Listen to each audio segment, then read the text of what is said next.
Hello, I'm Lauren Haldeman, Editor-in-Chief of the Journal of Nutrition Education and Behavior, where we are advancing research, practice, and policy. And each month, we select an article to feature as a press release with an accompanying podcast. Today's podcast article can be read in full at www.jneb.org for free for the next 3 months. And today, I'm speaking with Dr. Marissa Burgermaster, who is the corresponding author for the article titled Trial of Nutri, a digital intervention for personalized dietary management of diabetes in safety net primary care. I'm going to stop for a second. See, look it's me. It's me. Hold on one second. Okay. I said Nutri. Oh, we call it Nutri. Nutri. I should have asked you that ahead of time. Okay. So okay. I'm going to start again. Okay. See, I'm the problem this time. So Nutri. Okay. So, and I'll give you, so the reason why we picked Nutri is because we designed it in English and Spanish at the same time. Oh. And we wanted something that would have the same root words. So it would be just easy. Like, I always think of the Chevy Nova story. Okay. They did not sell in Mexico because you can't name a car doesn't go. Right. That's right. Oh, yes, Nova. That's right. Oh, really? I didn't know that story. Okay. Yeah. So well, I love this. So, okay. Good. So, and I said Nutri. So Nutri. Yep. Okay, Nutri. All right. I'm going to start again. Starting right now. Hello, I'm Lauren Haldeman, Editor-in-Chief of the Journal of Nutrition Education and Behavior, where we are advancing research, practice, and policy. Each month, we select an article to feature as a press release with an accompanying podcast. And today's podcast article can be read in full at www.jneb.org for free for the next 3 months. And today, I'm really happy to be speaking with Dr. Marissa Burgermaster, who's the corresponding author for the article titled Trial of Nutri, a digital intervention for personalized dietary management of diabetes in safety net primary care. I'm really glad to have you with us today, Marissa. Thanks so much, Lauren. It's great to have the opportunity to chat with you. Sure. And can you tell us a little bit about yourself? Sure. So, like you said, I am a corresponding author for this article, and I'm an assistant professor at the University of Texas in Austin. And we did this work in Austin, Texas. I am a longtime member of SNEB. I joined when I was a itty bitty graduate student. I have been attending conferences at SNEB for over a decade, and so it's really exciting to have the opportunity to have my work highlighted in the journal. So I'm excited to be able to share it with everybody. Yeah. And we're excited to have you. And I have to say, I'm sure a lot of our members were itty bitty graduate students when they joined SNEB. So I was one of them. Yeah, so, exactly. Well, so let's get right to it. Can you tell us a little bit about your study? So giving a brief overview, maybe talking a little bit about your methods and your results.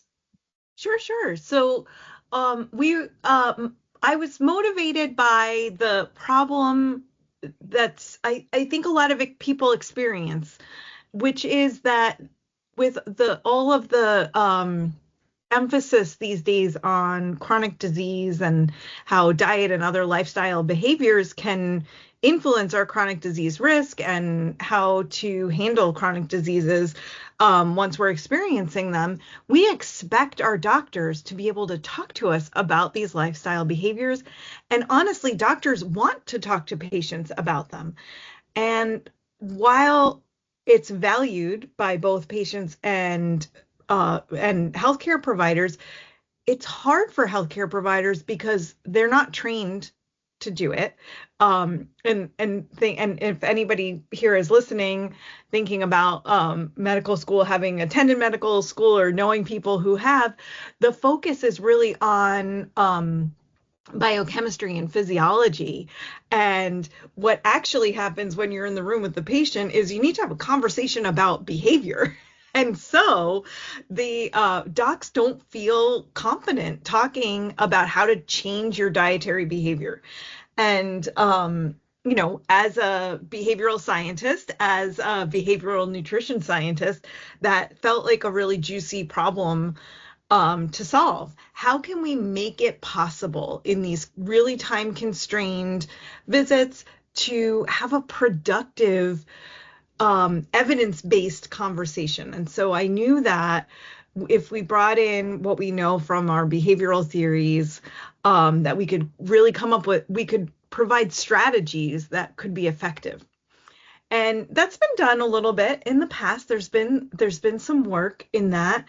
But the tricky part is it doesn't stick because it's really hard to implement in the short amount of time in a doctor's appointment. So now that we have access to all these tremendous technologies, and technology is part of any doctor's visit that you have, it suddenly becomes possible to think about how we could leverage technology.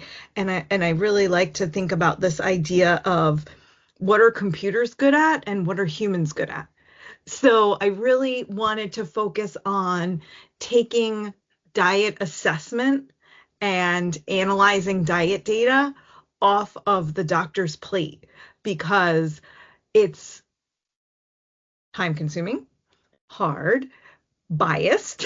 Like there's so many so let the computer do the diet assessment and the synthesis, and have the doctor do what they're good at. They're humans. Humans are good at connection. So have a conversation. So that's really the sort of the frame of mind that we came at this project. And I have a tremendous interdisciplinary team, and we all worked on this together. We have really strong partnerships with our clinic. We've got a number of clinicians on our team, and we really tackled this through this like iterative user-centered design. We knew that if we could get docs if we could create a tool that docs could use in practice, that it would be a game changer. But we'd be dead in the water if they couldn't use it. So that's really where this study came in. And while I am eager to see if there could be, clinical parameters that are improved by something like this, really the first thing was to demonstrate that we could actually do it. We could do it in a clinic, that docs would use it, and that it was meaningful for patients. And so that's why we chose the research design that we chose. So we did a clinic cluster randomized trial and really focused on if patients and providers set a goal in the appointment, and then if the patient walked away from the appointment knowing that they set a goal and remembering that goal, because that's the key. So there's your behavioral intention right there. We also looked at self-efficacy, but then we checked back in with the patients a week later to see if they had changed their diet. And I think that was one of the really exciting results we had. I have to look exactly in the paper, but I think it was 79% of our patients set a goal, remembered setting a goal in their appointment. So it wasn't just looking at the software to see if there was a goal set. It was asking them if they remembered the goal that they set. And then we also had I think it was almost 60% of our patients had started doing the behavior that was aligned with that goal. So that was really felt exciting, that we're really kind of moving the needle on those precursors to sustain dietary behavior change. And of course, now we have the argument for why we should do a bigger trial to actually look at longer term outcomes. But to me, the most exciting part was that the clinicians used this tool every opportunity that they had. It was really, really exciting and unusual that a technology is used that often. It's different from a typical clinical decision support, which any physicians or people who work in healthcare this will sound familiar.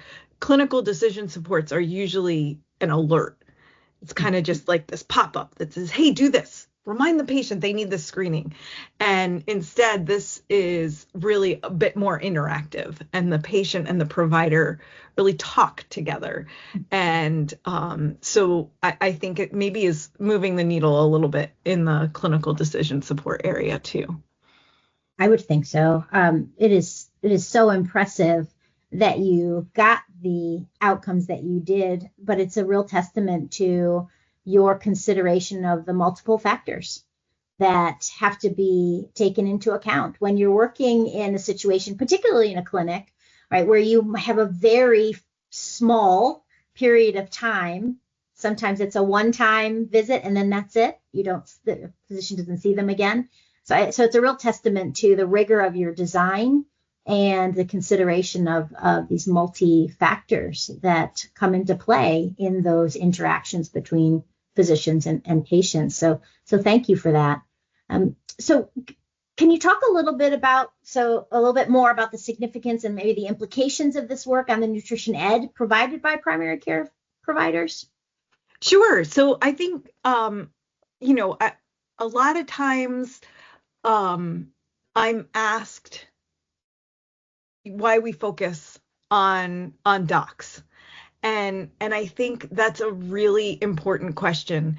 Nutri is never going to put registered dietitians out of business. In fact, I usually say to people, I secretly think it's going, if it were, widely implemented, it would drive more patients to registered dietitians.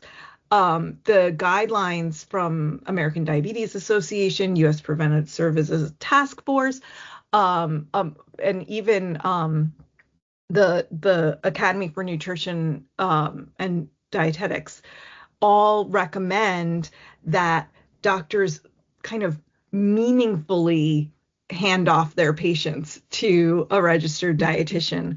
And so I think that's one important aspect of it. There's here and there we see, it's usually an ancillary finding in a qualitative study, something about how registered dietitians have to re-educate after patients have received initial diabetes education or whatever it is. Because sometimes the nutrition information isn't correct. So that was one of the drivers for wanting to focus on primary care.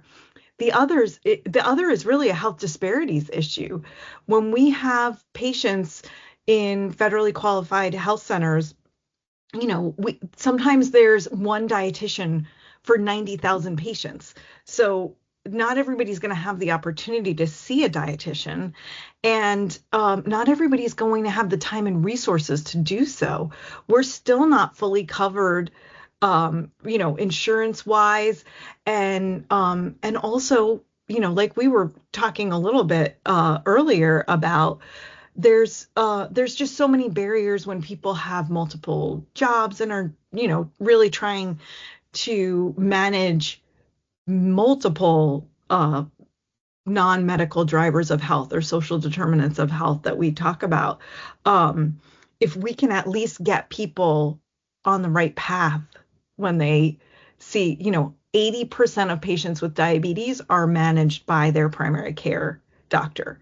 So let's have the PCPs, give good, helpful information, not just, eat better, but good. Yes, everybody's heard that.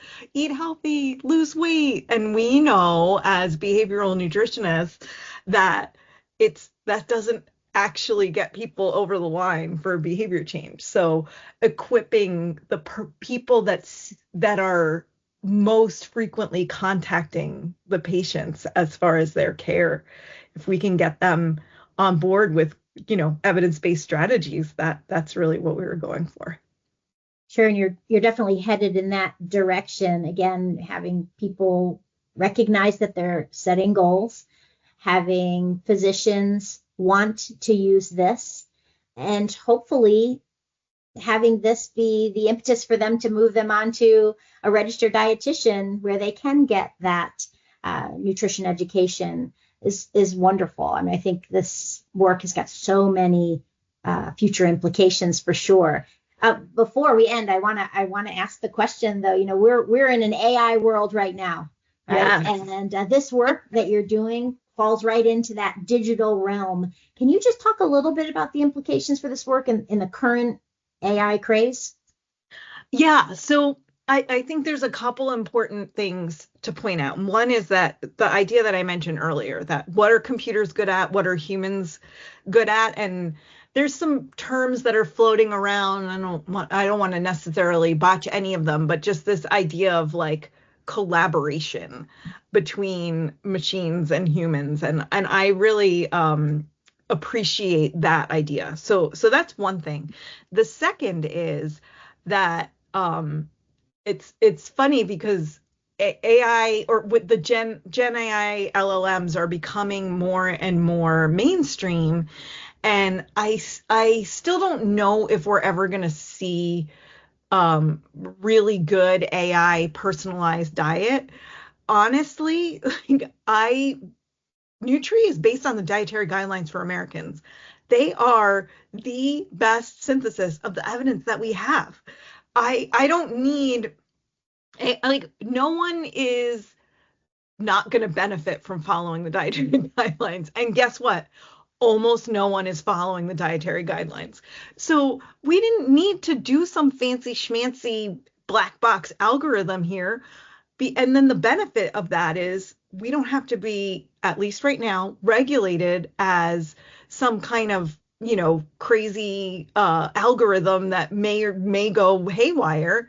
This is a rules-based engine that compares the patient's diet to their to the dietary guidelines. And if you can kind of open the hood and see exactly how that's done. And I think in this AI crazed age, in some ways that's kind of encouraging. Oh, these are real guidelines and this is how they're connected. We can explain every aspect of it. So it'll be interesting to see what happens in the future. I think right now that's like a big selling point. These are not made up. Right. Definitely. I'm looking forward to seeing your next steps. Yes, for sure. Me too. And I want to thank you very much for spending this time with me. Was there anything else that you'd like to mention? Sure. I'd love to take a moment to thank my team. We had a big, fantastic team. We had funding from the Agency for Healthcare Research and Quality. And my team includes students, Madeline Rosenthal, Mariana Renon Flores, Isha Nayak, Dagny Larson. We also have other co-investigators, clinicians, Dr. Brandon Altillo, Dr. Lola Aquade, Dr.